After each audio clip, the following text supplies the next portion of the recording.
That's alright now, mama. That's alright for you.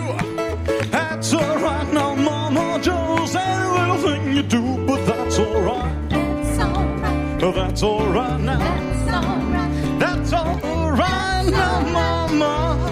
Anything you think you want to do. Some of the unmistakable music of the 1950s. You know, Sun Records, if I mention that word or those two words to you, Sun Records, they were launched back in 1950s and launched by a guy by the name of Sam Phillips. I'm sure you've all heard of his name, but I wonder, over the years, when he first formed Sun Records, did he ever think that it would become such a launching pad for so many wonderful artists? Elvis Presley, to name just one of those. Well, the Sun Record All-Stars are coming back to Australia. Yes, they're touring once again, and they're touring our region as well. They'll be here in a couple of weeks' time. Bill Culp is the man who heads all of this up. He's got a marvellous story of his own to tell too, and he's on the line with us right now. And from Niagara, a very big welcome into Melbourne. How are you, Bill? I'm doing just fine. Thank you for having me. Lovely to talk to you, pal. Thank you very, very much. Boy, oh boy, your bio reads fantastically. A band leader, a songwriter, an actor in your own right, and you started all out at the age of 7. That's right. You know, my very first gig was as a singing cowboy at the age of 7 when I won first prize in a talent contest singing Raindrops Keep Falling on My Head. Is that I won right? $15 that night. And I like to joke that the level of pay for musicians really hasn't changed much since then. And nor for radio announcers too, Bill, I can tell you. Of course, in that time when you were 7 years of age, you went on from there. You went to high school. You had your first band at that time too, and you even had a debut LP in the top 10. But that was at the same time as people like KD Lang were famous. I mean, to say you were right up there. Absolutely. You know, KD is a fellow Canadian. I'm a Canadian artist, and I certainly had a good run.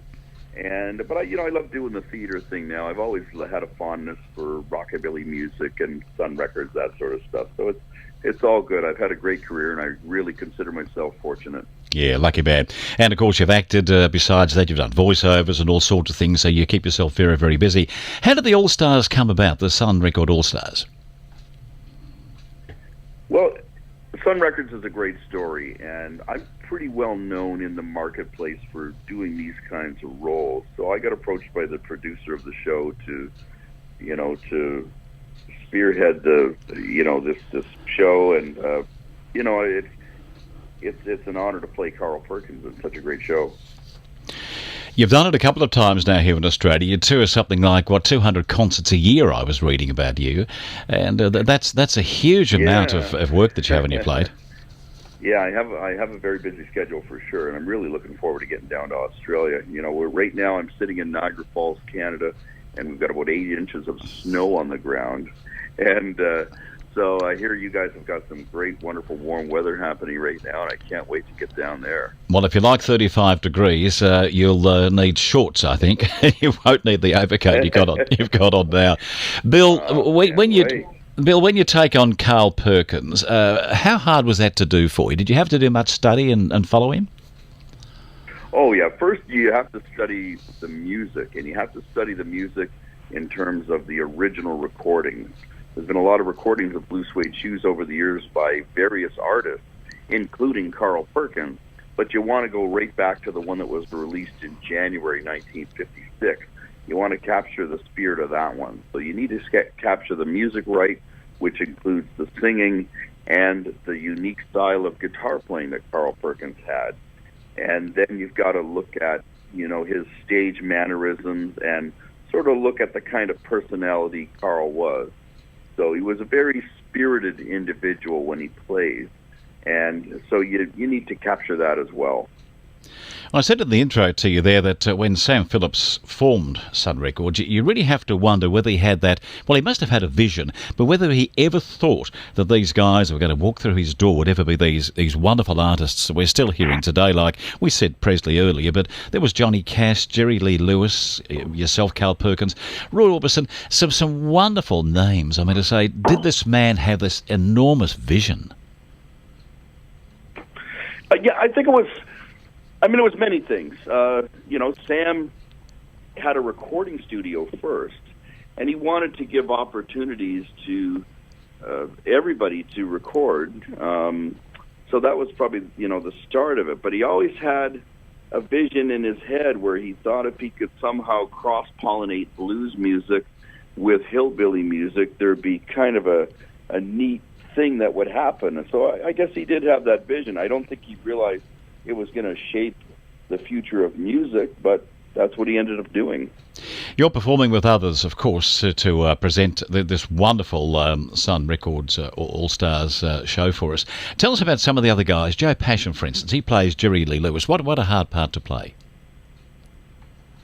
Joe Passion is one of my favorite guys to work with. He works in Las Vegas and in Atlantic City internationally. He's a really great piano player, which you have to be, of course, for Jerry Lee, but he also is a very showy piano player, and he really connects with the audience. He plays Jerry Lee in an over-the-top manner with a lot of humor and a lot of energy. He's certainly a highlight of the show, Jerry Lee Lewis.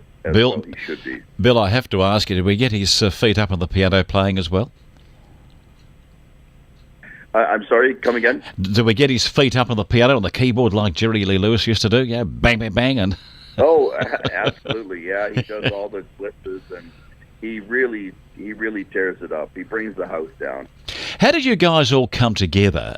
This will be an interesting story, I think. With this particular show, I guess I'm the common thread amongst all the headline guys. I've worked quite extensively with Joe. Joe and I have worked in Europe quite a bit together in a show called Rock Around the Clock, where I played Bill Haley, and Joe is, of course, Jerry Lee Lewis over there. So I've worked with him in that capacity. Gino Monopoly, the fellow who does Elvis Presley, who's he's a great, hunky Italian guy who really, the women just swoon for this guy as Elvis Presley.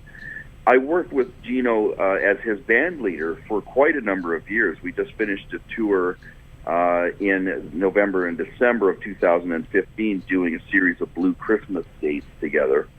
And Roy LeBlanc, I have worked with him in a few different shows, most notably a show called Blue Suede Shoes, where I portrayed Colonel Tom Parker, Elvis Presley's manager.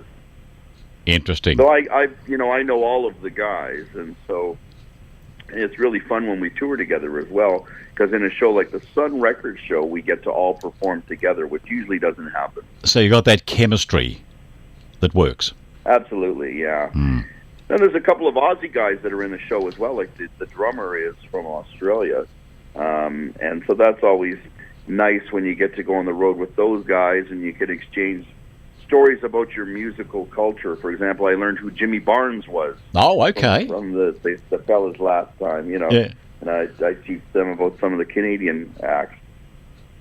Jimmy Barnes is one of our greats here in Australia, a wonderful chap. Now, your tribute show is going to be a lot of fun. I mean, it's not just singing. There's a mix of wittiness. There's this comedy in there. There's the dialogue. And you take us on a journey, don't you? It's in 2 acts, and there's a complete journey in all of this. Absolutely. We want that to happen. We want the audience to really feel that they're, that they're learning something and that they're participating in the show as well. So it's not just a static concert by any means. One of the things I was reading about the concert is in the second half, after the interval, there's going to be a surprise appearance, I think I can say it, by Roy Orbison. And the thing that I'm keen on hearing, too, is the a cappella version of the Everly Brothers hit, All I Have to Do Is Dream. That must be sensational. You must bring the house down with that. It really does. I mean, it's a beautiful melody. And when you magnify that by doing the a cappella segment with that, it adds a unique element into the show at that point. Like we haven't done anything like that And yeah, it really brings the house down for sure. We love it. Yeah, look, I can't wait to hear you guys. It's going to be wonderful. You've been here a year or two back. You're coming back all over again to tour Australia. We're very, very fortunate to have you in two venues here in Melbourne. One is out in our neck of the woods at the Culp Cultural Centre. You're there on the 4th of Feb, just around the corner, and at the Palms at Crown on the 5th of February. It's going to be a most magnificent time.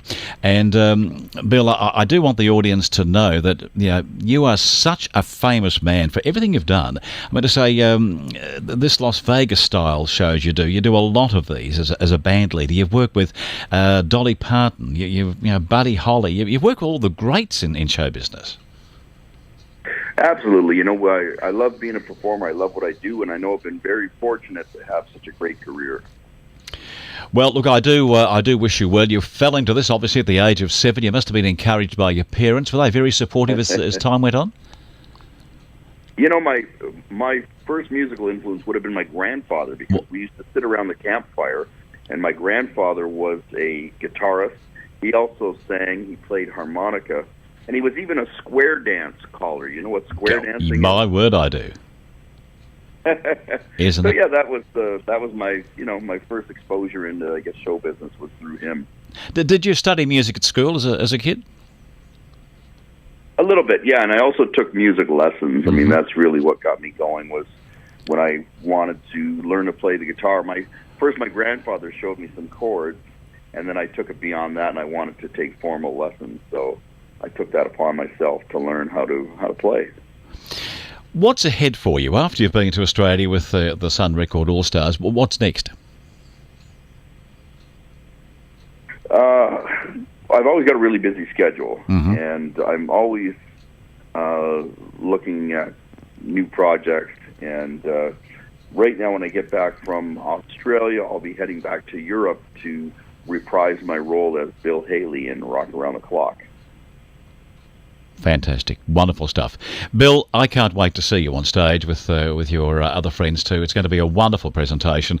The Sun Record All-Stars, they're back in Australia. They're here locally on the 4th of Feb at the Culp Cultural Centre and at Palms at Crown. You played Crown last time, I think, didn't you? Yeah, it was I remember the show there, actually. I remember the venue, and I remember the crowd. We had all ages out to the show. We had people dressed up in 1950s costume, and we had a real rockin' time there, man. It was 1 for the money, 2 for the show, 3 to get ready, and go cat go.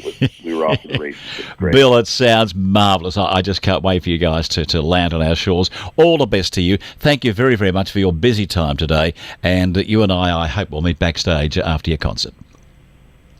I hope so too, yeah. Lovely to talk to you. Hello. Okay, thank you very much. Bill Culp there, my guest at 97.7 FM. That's all right for you.